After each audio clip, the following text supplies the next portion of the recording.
البدع والأهواء، أهل البدع العقائدية وأهل البدع السياسية.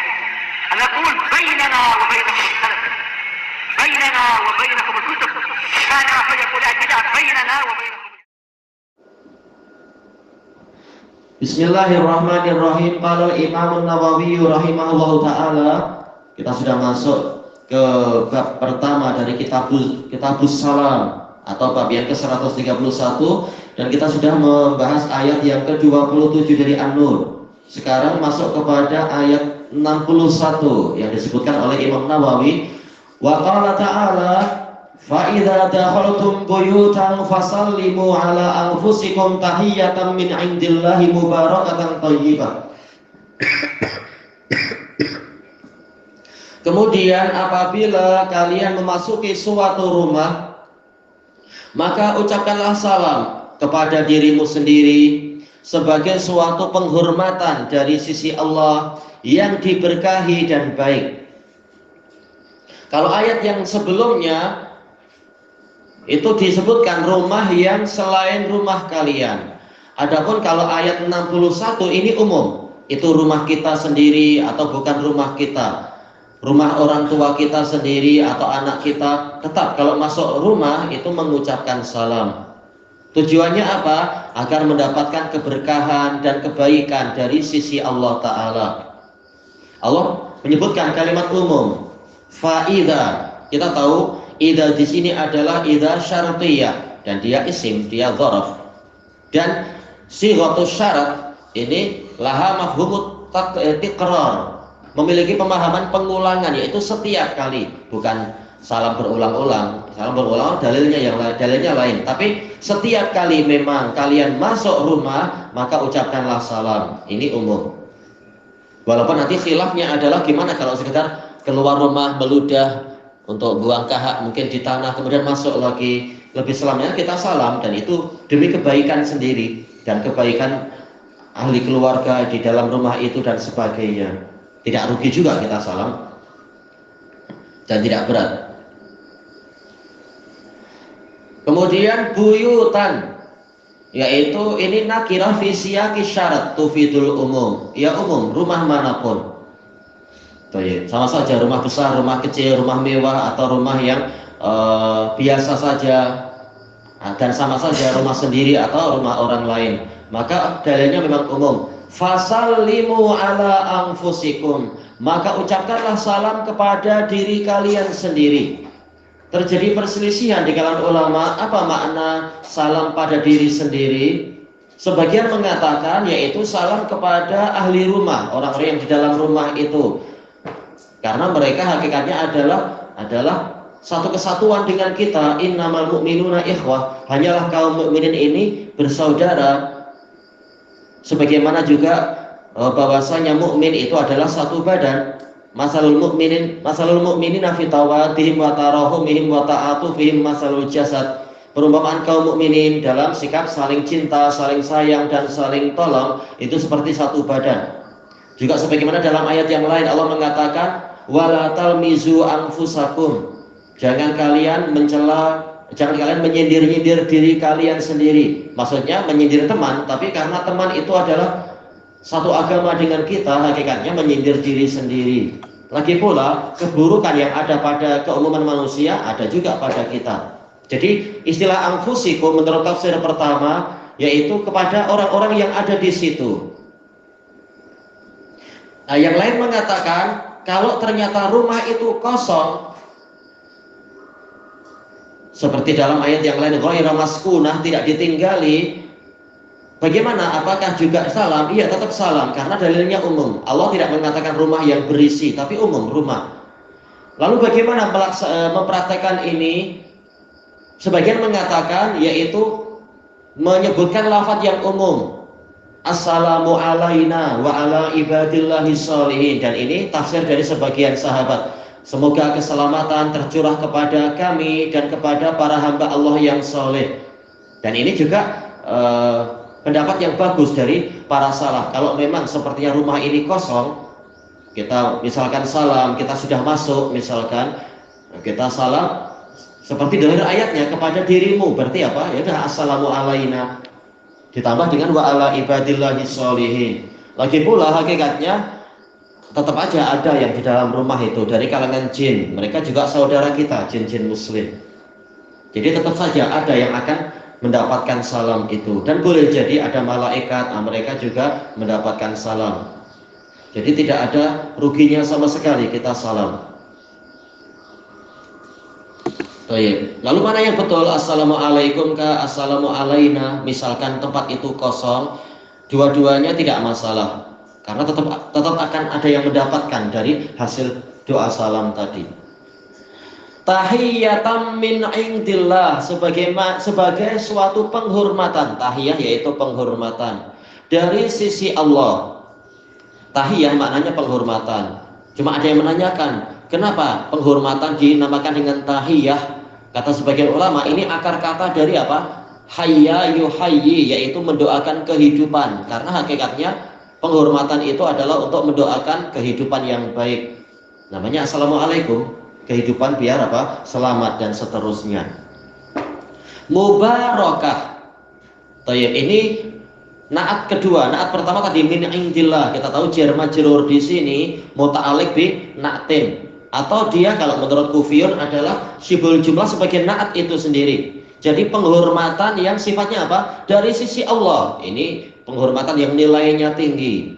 Penghormatan dari sisi Allah itu sifatnya mutlak dan umum. Tidak seperti penghormatan orang kafir yang sangat pelit dan kedekut. Sekedar selamat pagi, selamat petang. Ini keselamatan secara menyeluruh. Dan memang itulah yang dari sisi Allah. Selalu ajaran dialah yang baik. Yang lain seringkali buruk-buruk. Orang dari kafir ya buruk. Tayyib. Kemudian naat kedua mubarakah, yaitu penghormatan yang diberkahi. Gimana itu diberkahi? Allah lebih tahu apa saja pola kebaikan yang kita dapatkan dengan sebab keberkahan tadi. Sebagaimana dijelaskan oleh Ar-Raghib Al-Asbahani rahimahullah, yang namanya barakah adalah subutul khairil ilahi.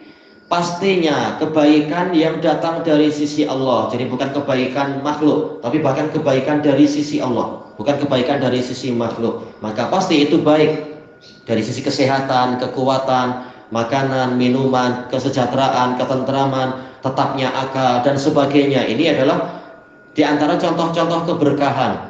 Jarang didapatkan orang yang diberkahi oleh Allah itu kemudian mungkin jarang dari kalangan muslimin yang begitu kepalanya terhantuk langsung lupa ingatan atau gila. Tapi orang kafir banyak yang mengalami seperti itu. Kepala terhantuk langsung amnesia. Betapa lemahnya mereka itu, naudzubillah. Baik.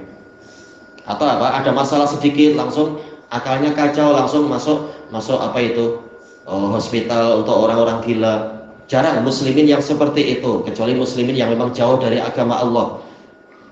Baik. Ini adalah diantara buah dari keberkahan. Akalnya pun diberkahi.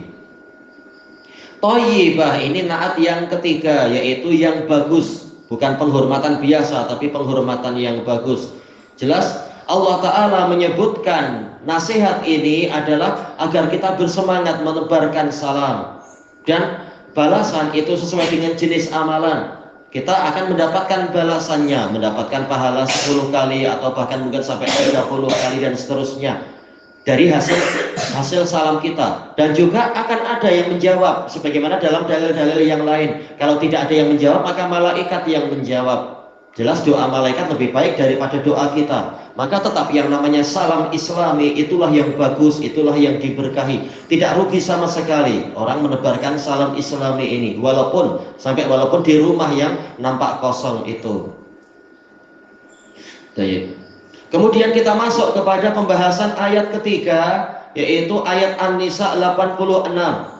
Kata Imam An-Nawawi, qala ta'ala, wa idza huyyitum bi tahiyyatin fahayyu bi ahsana minha aw rudduha. Dan apabila kalian diberi penghormatan dengan suatu penghormatan, ini kalau diterjemahkan ya, secara mudahnya diberi suatu penghormatan, fahayyu bi ahsana minha, maka berikanlah penghormatan, yaitu balaslah penghormatan tadi dengan yang lebih baik daripadanya, aurudduha, atau balaslah itu, yaitu pembalasan yang setimpal. Ini menunjukkan agama Islam itu beredar antara al-fadl wal adl, antara keutamaan dan keadilan. Membalas dengan lebih baik itu keutamaan, pahala kita lebih banyak. Sementara kalau membalas dengan yang setimpal, maka itu keadilan. Keadilan juga ada pahalanya. Yang dilarang adalah kezaliman.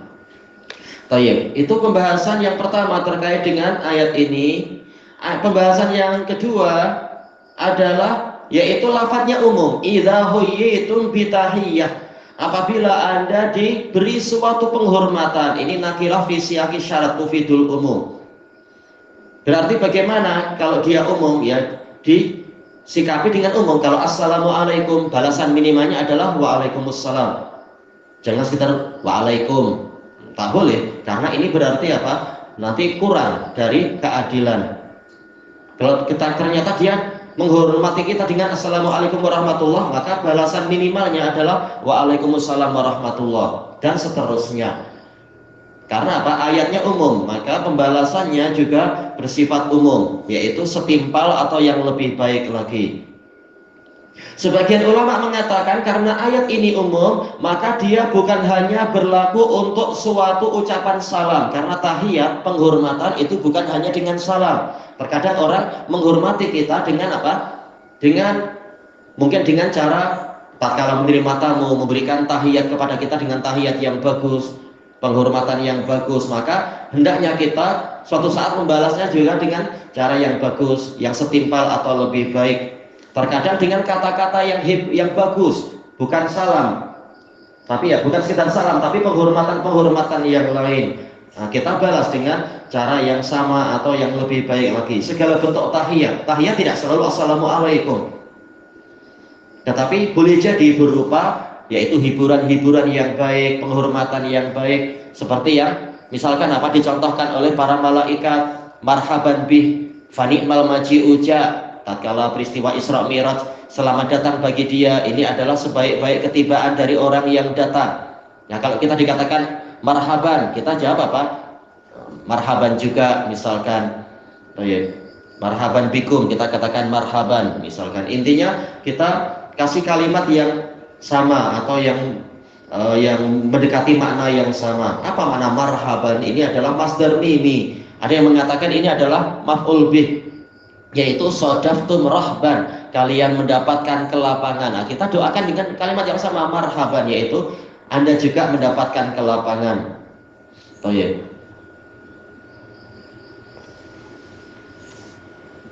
Kemudian fahayyu bi ahsana minha, maka balaslah dengan yang lebih baik, aurudduha, atau balas yang minimalnya itu sama.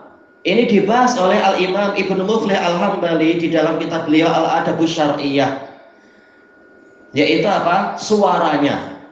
Dan di antara penghormatan yang sama adalah suaranya, yaitu kalau emang dia menyalami kita dengan suara yang keras, kita juga menjawab dengan suara yang keras.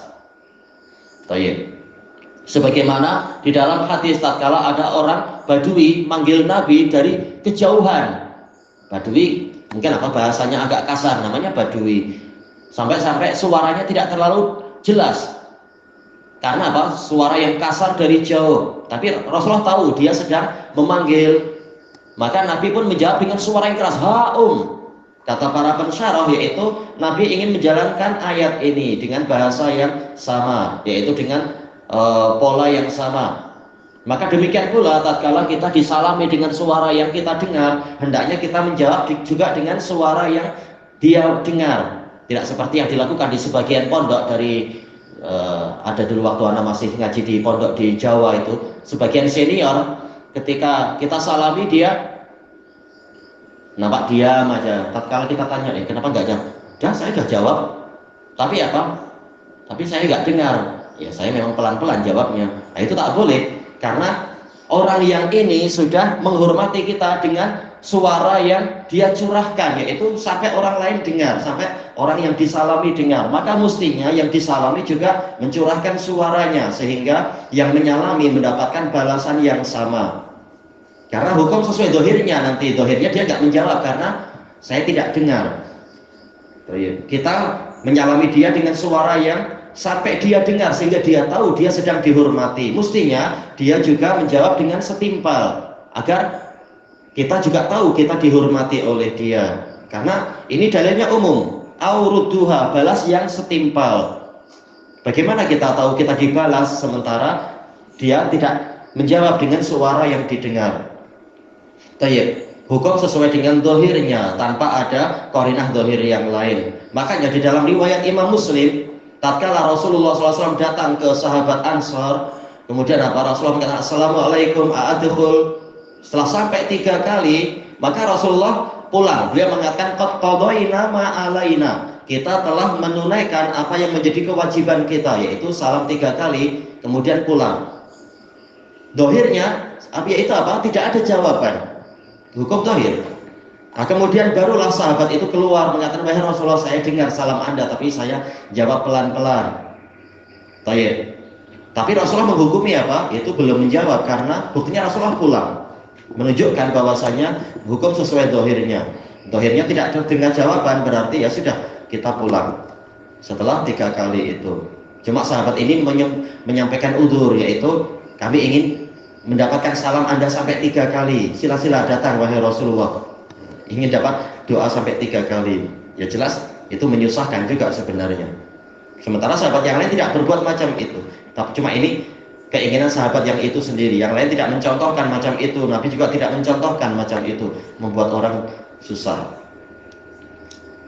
Tapi kemudian dia memberikan kompensasi, ada makanan-makanan sedap di dalam. Cuma intinya apa?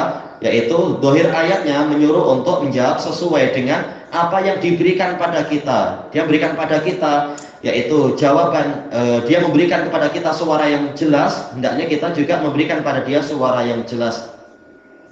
Demikian pula masalah surat, mestinya walaupun tidak dikatakan wajib mengucapkan salam di dalam surat, tetapi apa, kalau dia menyurati kita ada ucapan salam, hendaknya kita juga menulis jawaban. Jangan sekedar saya jawab tapi dengan lisan. Orang yang menyurati mana tahu, dia menyangka sudah berpuluh-puluh kali nyurati salam tak dijawab. Hukum dohirnya tidak dijawab surat saya, salam saya tidak dijawab. Karena apa? Orang yang menjawabnya dengan lisan, yang di sana mana tahu dijawab dengan lisan. Sementara ayatnya umum, balas dengan yang setimpal atau yang lebih baik. Allah tidak mengatakan yang setimpal adalah sekedar lafadznya, tapi dalilnya umum, suaranya, sebagaimana orang itu sampai apa istilahnya memberikan sebagian energi suara agar kita dengar, mestinya kita juga memberikan seperti itu agar penghormatannya itu setimbang. Ilahuna wallahu a'lam. Nah, kita beri yang lebih baik, kita ajari yang lebih baik. Itu pelit memang SLM. Apa arti SLM? Jangan-jangan kita manggil temannya si Salim. Ayo. Ilahuna wallahu a'lam.